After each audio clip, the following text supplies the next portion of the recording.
Olá, seja bem-vindo. Para quem não me conhece, eu sou Antônio José, professor e presbítero. É uma honra muito grande estar aqui com você novamente.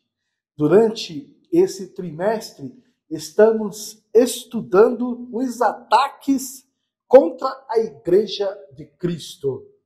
E eu convido você a se inscrever no nosso canal, a deixar o seu like, não custa nada.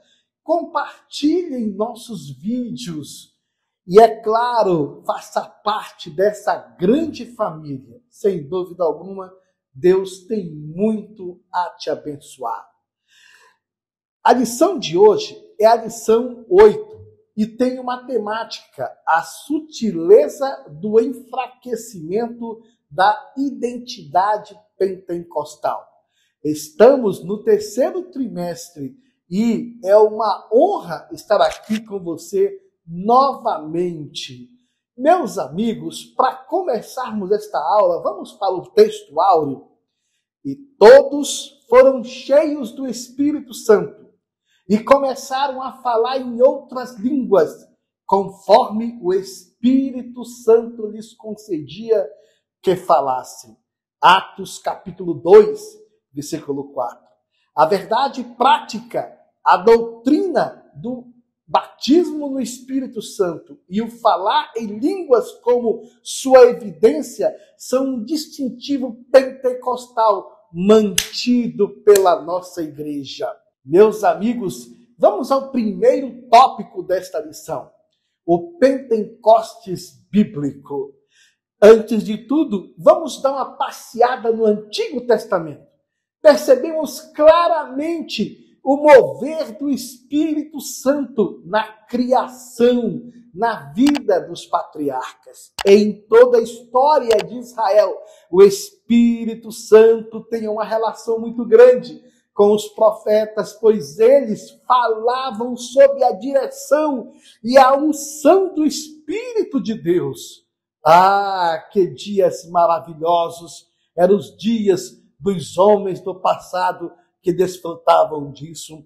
No Antigo Testamento, o conceito de três pessoas em um Deus, como Pai, Filho e Espírito Santo, ainda não havia sido revelado. Somente começou a ser esclarecido durante e após o ministério de Jesus. Sua morte, ressurreição, ascensão para o céu e o envio do Espírito Santo. Em Pentecostes, apesar de os escritores do Antigo Testamento não entenderem o conceito, por exemplo, da Trindade, ou vissem o Espírito Santo como membro da Trindade, escreveram sobre o Espírito do Senhor e sobre o Espírito de Deus. Você percebe que, de certa forma, viam o Espírito como uma parte de Deus, como seu poder ou ação. O Antigo Testamento fala do Espírito de Deus, expressando posse. Por exemplo, meu Espírito, teu Espírito Santo, seu Espírito Santo. Isso mostra que os escritores do Antigo Testamento entendiam o Espírito de Deus como uma parte de Deus. Não me lances fora da tua presença. Olhem só o que a Bíblia diz. E não retire de mim o teu Espírito Santo. Para onde me irei do teu Espírito? Outro texto também. Para onde fugirei da tua face?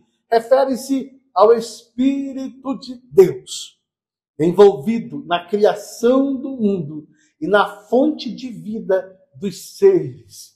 A terra era sem forma e vazia, e havia trevas sobre a face do abismo. Olhem só a revelação. E o Espírito de Deus pairava sobre a face das águas. Pelo seu sopro ornou o céu. O Espírito de Deus me fez. O sopro do Todo-Poderoso me dá vida. Aí outro texto, a obra e as manifestações do Espírito Santo, além de participar na criação, a atuação do Espírito de Deus é vista em todo o Antigo Testamento. Nos 40 anos no deserto, durante os quais Moisés, por exemplo, guiou os filhos de Israel, o Espírito de Deus estava sobre ele. Quando o fardo de liderar o povo se tornou excessivo, por exemplo, Deus colocou o seu Espírito sobre 70 anciãos do povo. Disse que Josué, que neste habitava o Espírito, ou seja, outros denominados, como no livro de Juízes, que sucederam a liderança do povo, também receberam o Espírito de Deus. Observe também que nessas situações o Espírito do Senhor sobreveio a certas pessoas em determinados momentos, mas não permaneceu com elas indefinidamente. Amados, vamos aprender. Passados os tempos dos juízes, por exemplo, começou a linhagem dos reis, observe, dos reis de Israel. A Bíblia destaca que o Espírito revestiu os 2 primeiros reis, por exemplo, Saul e Davi. Quando Samuel ungiu Saul para ser rei de Israel, disse-lhe diversas coisas que aconteceriam e que quando elas ocorressem, o Espírito de Deus lhe sobreviria. Observe também, essas coisas se deram como Samuel predissera, e o Espírito de Deus sobreveio a Saul, o que também aconteceu em outros momentos. Por exemplo, no caso de Saul, por causa da sua desobediência, o Espírito de Deus foi posteriormente retirado dele.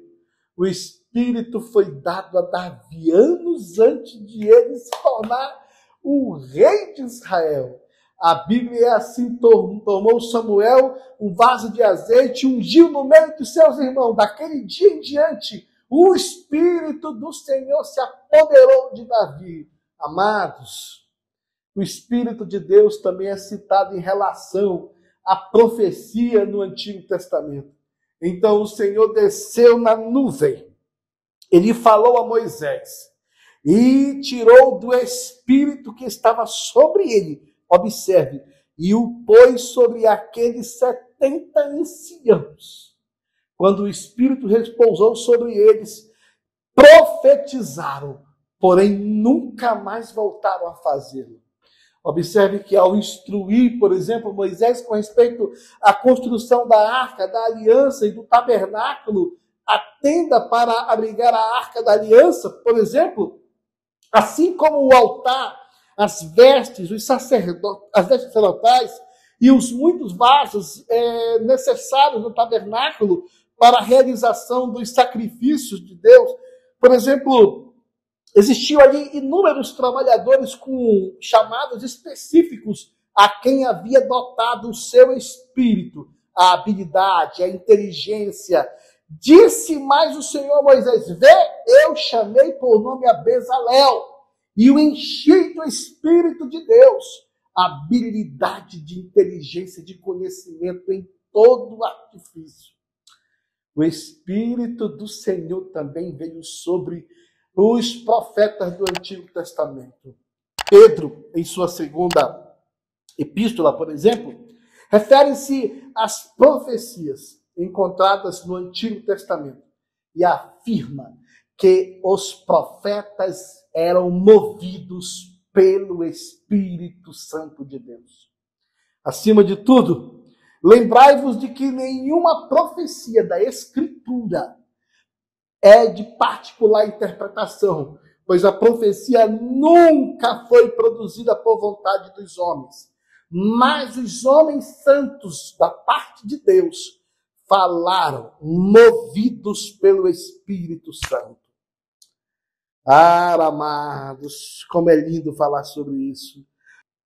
E depois derramarei o meu Espírito sobre toda a carne. E os vossos filhos e as vossas filhas profetizarão. Os vossos velhos terão sonhos. Os vossos jovens terão visões. Até sobre os servos e sobre as servas naqueles dias derramarei o meu Espírito. Joel capítulo 2, versículo 28 e 29.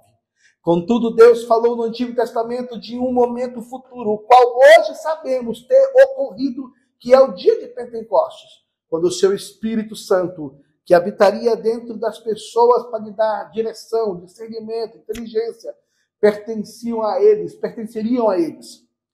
Algumas, mas a Bíblia também narra e fala e mostra, por exemplo, que nos 400 anos, por exemplo, que transcorreram entre os últimos escritos no Antigo Testamento e até os dias do Antigo Testamento, dos dias do Novo Testamento, você percebe literalmente que há poucas evidências, ou quase nada, da evidência da ação do Espírito Santo de Deus, em especial no que diz respeito à profecia ou orientação dada diretamente do Senhor.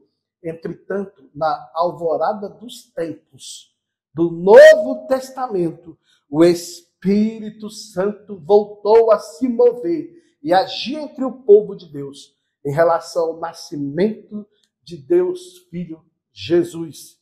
Isabel e Zacarias, os pais de João Batista, foram cheios com o Espírito Santo. Mesmo aconteceu ao próprio João Batista, quando ainda estava no ventre da mãe. O Espírito Santo desceu sobre Maria e a sombra do Senhor a cobriu para que ela concebesse Jesus. Apesar de termos como o Espírito de Deus se manifestou em todo o Antigo Testamento. Foi durante, por exemplo, o ministério de Jesus. E quando o Espírito Santo foi enviado em Pentecostes, que o seu poder e a unção foram derramados e que foram distribuídos francamente à presença de Deus. E aqui vem uma grande pergunta. O que é batismo com o Espírito Santo? Para entender sobre tudo isso, eu preciso falar o que é o batismo com o Espírito Santo.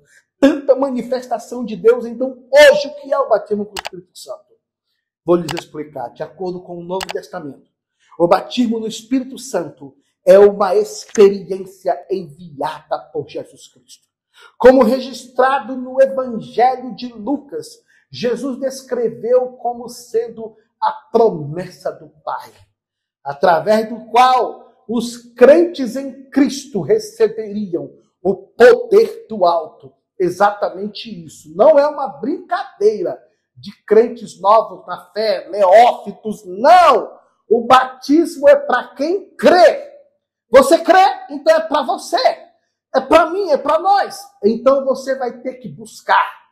Quem busca, recebe. Ninguém consegue ter um revestimento de poder, do tipo que o crente é mergulhado no poder de Deus. E a sua vida, ela não pode ficar a mesma coisa. Aliás, é impossível ficar a mesma coisa. Essa experiência, ela é revolucionária, é singular, ela é única e que é capaz de transformar a vida daquele que crê.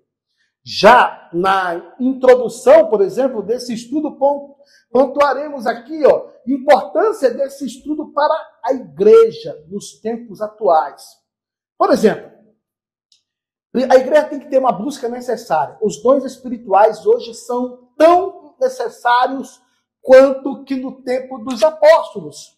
Há uma frente fria na igreja, uma frieza, uma apostasia, passando pelos seminários, por faculdades teológicas, pelo ministério da igreja e por muitas igrejas e denominações. A presença de Deus tem sumido de muitos lugares. Ah, meus amados, que dias sombrios, que dias tristes. Mas há um alerta. Um alerta necessário devemos ficar atentos aos abusos do exercício dos dons espirituais. Precisamos encarar com suspeitas aquelas congregações, igrejas, que dependem de elevada dose de levante emotivo nos cultos a fim de fazer baixar o poder. Os dons são mediante a graça, mas tem muitas pessoas sem a graça de Deus, exercendo de modo impiedoso os dons espirituais. o perigo da ignorância. Paulo nos lembra da possibilidade de sermos ignorantes quanto a esse assunto. Acerca dos dons espirituais, não quero, irmãos, que sejais ignorantes. 1 Coríntios capítulo 12. Observe o nosso segundo tópico desta lição. O distintivo pentecostal de nossa igreja. A Igreja Evangélica Assembleia de Deus é o maior movimento espiritual que o mundo já conheceu. O movimento pentecostal das Assembleias de Deus. A necessidade dos dons é hoje. A sábia comparação de Ezequias Soares, falando sobre os dons, são comparados a um andaime, numa construção. A igreja é comparada a um edifício. 1 Coríntios capítulo 3, versículo 10 a 12. Efésios capítulo 2, versículo 20 a 22. Não é possível uma construção prosseguir sem um andaime. Mais uma vez concluída a obra, o andaime é dispensado. No céu não haverá necessidade dos dons, mas eles são uma necessidade imperiosa na vida da igreja. Hoje, por exemplo, uma necessidade para os tempos de hoje é os dons espirituais. Hoje são mais necessários do que no tempo dos apóstolos. Há uma frente fria passando por vários ambientes, vários lugares, e nós precisamos tomar uma dianteira, fazer a diferença e mudar essa história. É por isso que precisamos fazer uma análise muito interessante. A teoria, por exemplo, cessacionista, dizendo que o verbo cessar significa literalmente fazer parar, dar fim, interromper, ou cessacionista é a cosmovisão de alguns grupos cristãos que defende que parte dos chamados dons do Espírito Santo, apesar de terem, por exemplo, apesar de terem sido fundamental a utilidade, a importância nos primórdios da igreja cristã, dizem que cessaram, dizem que já acabaram, dizem que não há necessidade. Assim muitos falam e fazem. E mostram, mas os dons foram necessários enquanto os escritos do Novo Testamento não haviam sido concluídos. Essa teoria assevera também que os dons só eram necessários enquanto o cânon da Escritura não estava fechado. Isto é um grave erro de interpretação. Por pelo menos dois motivos. Aí vem a base teológica e fundamentalista para fazer refutações. Primeiro, os dons não visam substituir a autoridade e supremacia das Escrituras, visto que seu uso deve estar subordinado ao crivo da palavra. 1 Coríntios capítulo 14, versículo 37. O texto usado pelos cessacionistas para justificar a descontinuidade das manifestações do Espírito Santo, por exemplo, na verdade não tem sentido, senão que Paulo está dizendo que os dons só terão utilidade até o retorno de Cristo. Afinal de contas, quando formos ao céu, teremos deixado o conhecimento imperfeito pelo conhecimento perfeito, que é ser ignorante quanto aos dons, né? O que é isso? Versículo, por exemplo, a Bíblia diz assim, o versículo que segue, acerca dos dons espirituais, não quero, irmãos, que sejais ignorantes. 1 Coríntios capítulo 12, versículo 1.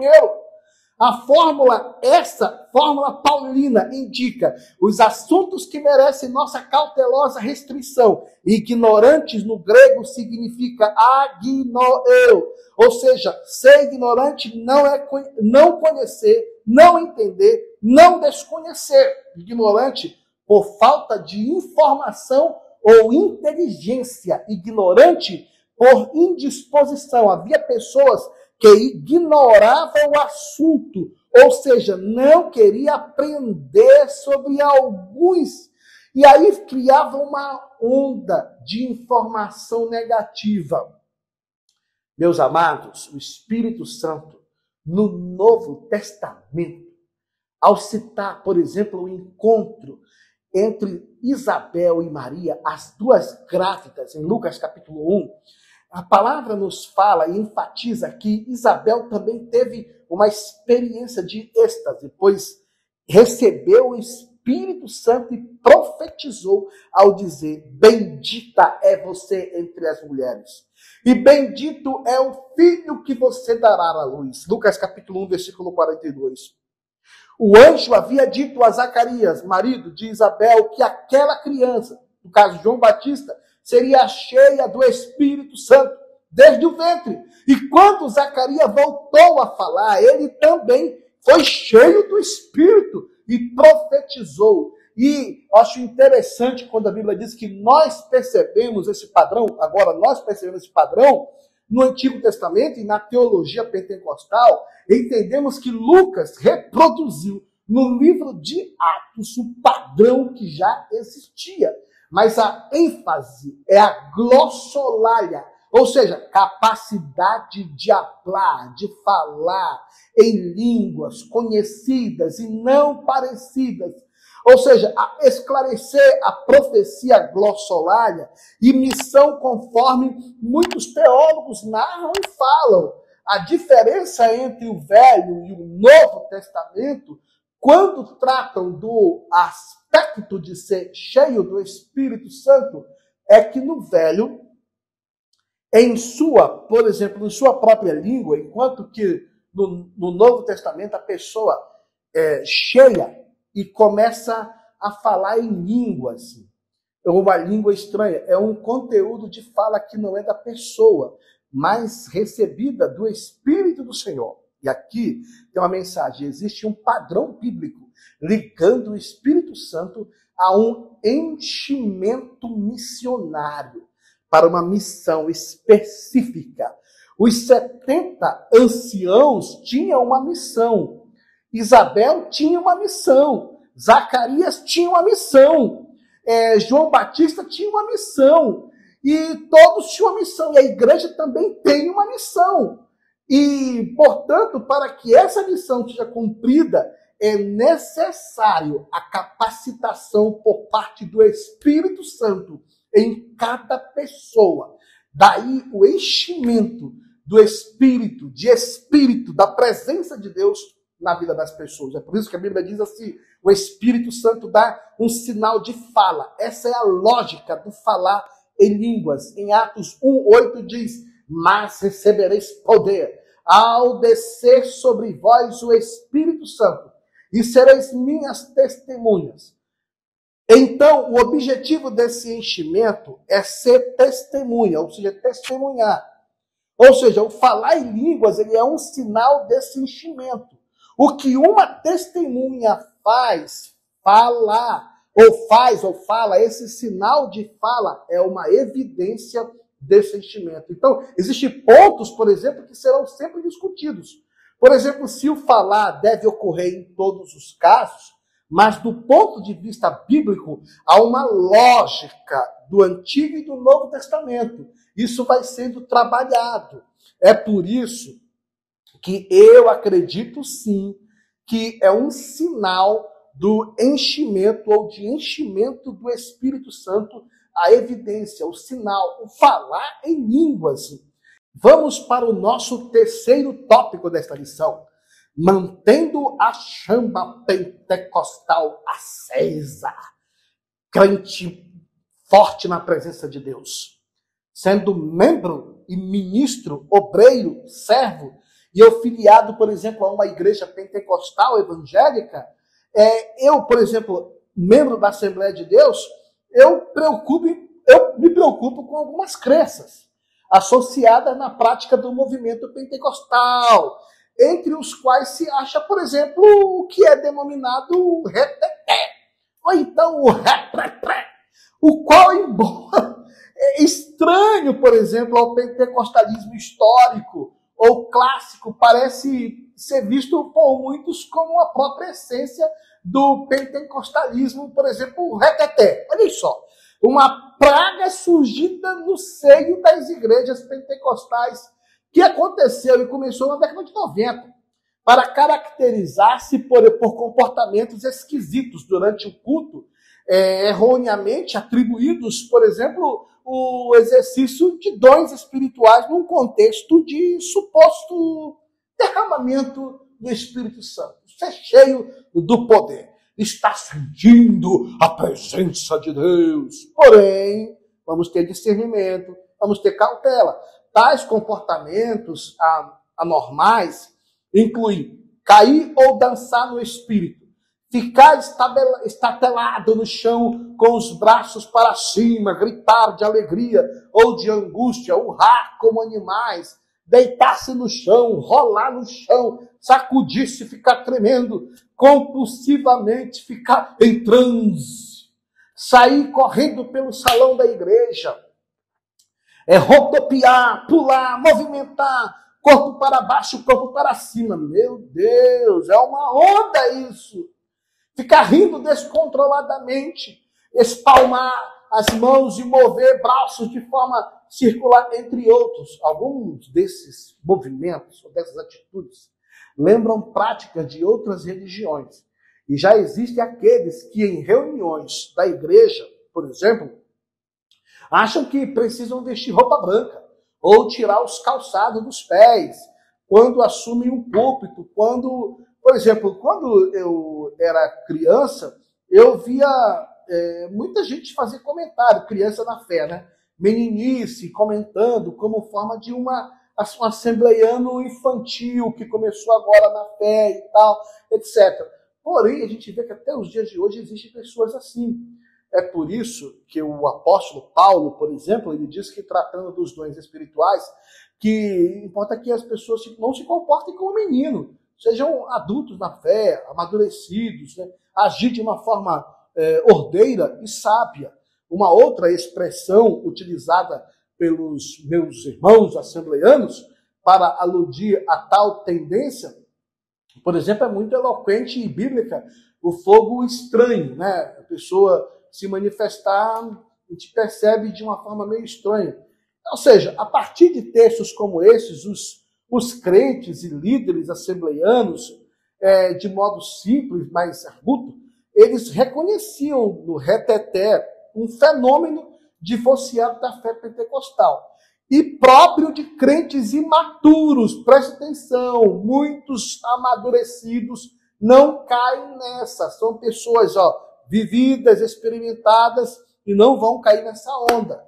É por isso que, frequentemente, na atitude de adeptos desse movimento, criou-se também nesse meio um dialeto próprio, que envolve termos como canela de fogo, sapatinho de fogo, manto de fogo, fogo puro, ou terra-nébias, num glossário, por exemplo, numa expressão utilizada por tantos que vivem nessa prática.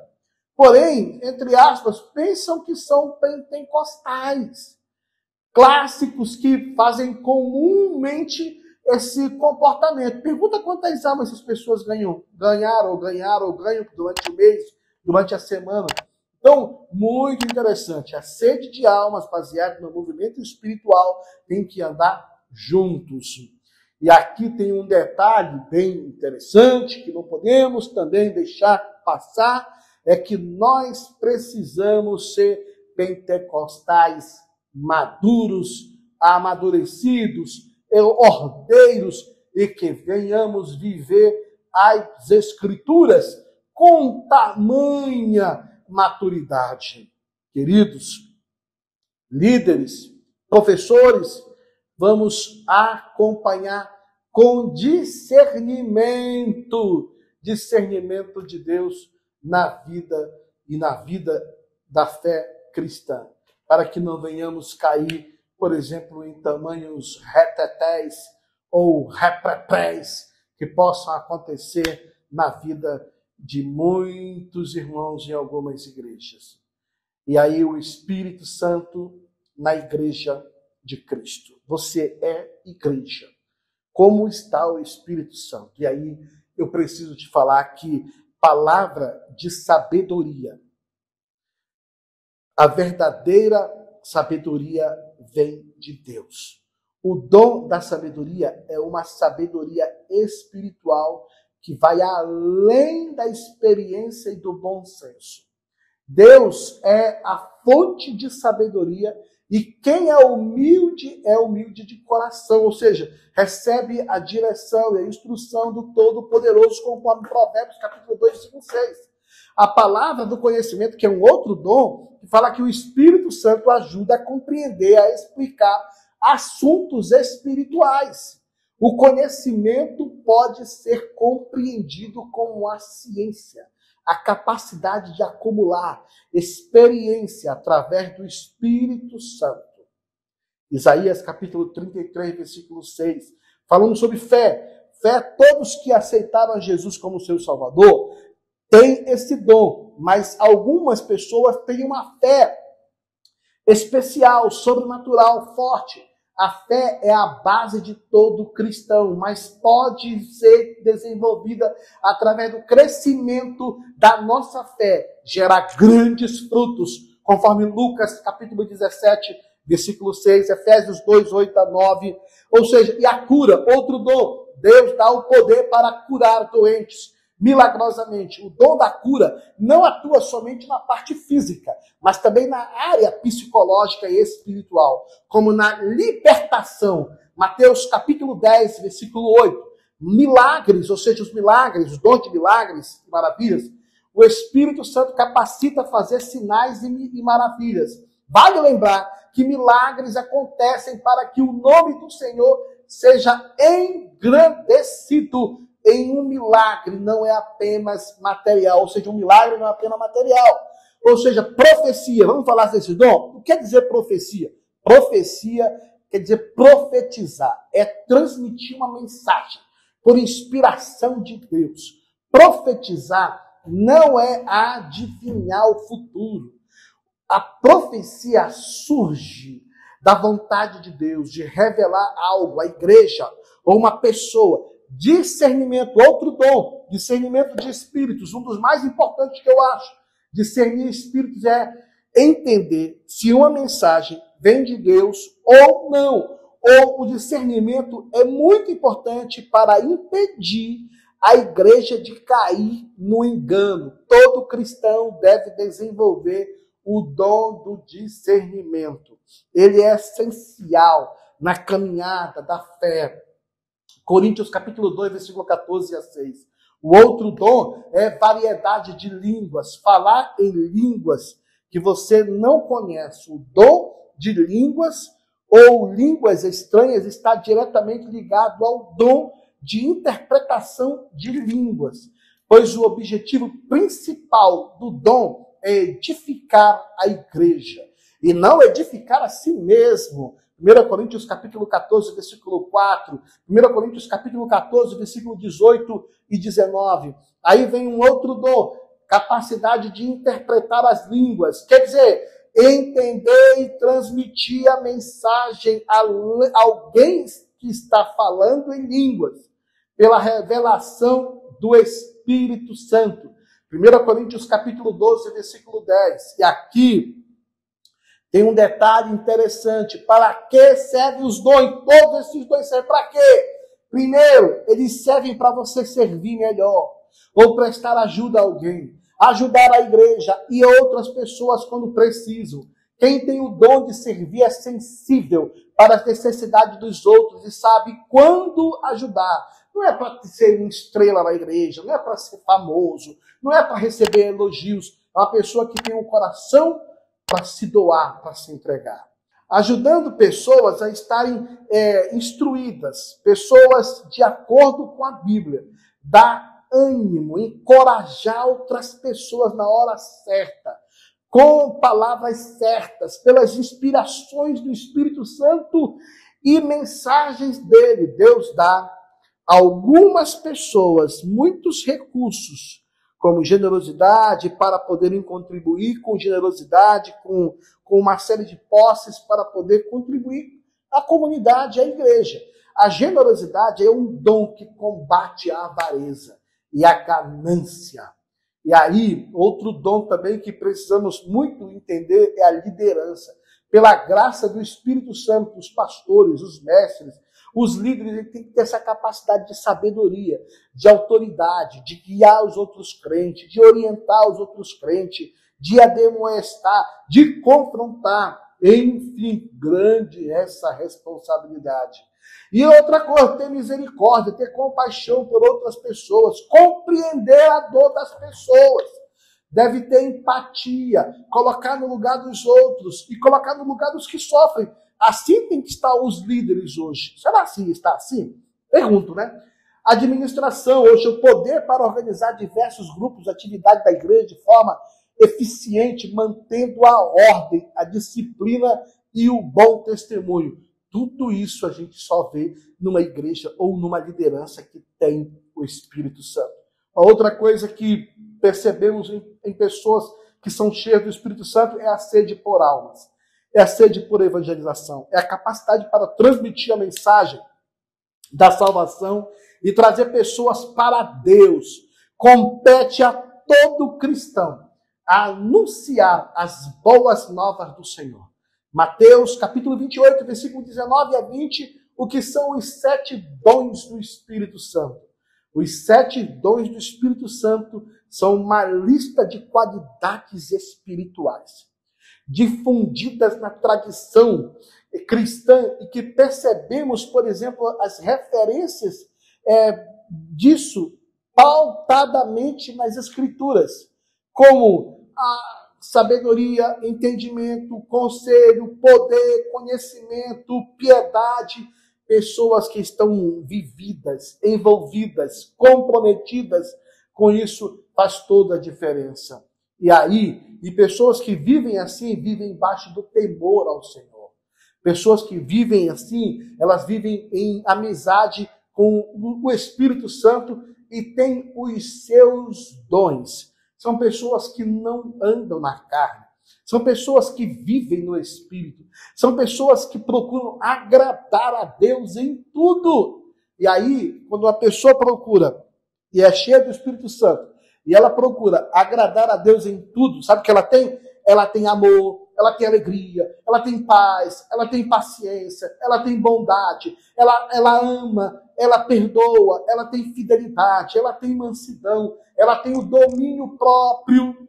Amados, no entendimento de muitos cristãos, a Bíblia narra e mostra e definidamente, por exemplo, que o Espírito Santo ele veio para abraçar a igreja, acompanhar a igreja, envolver os cristãos. O Espírito Santo está hoje na sua vida para poder fazer a diferença no seu dia a dia, enquanto você estiver nesta vida e neste mundo.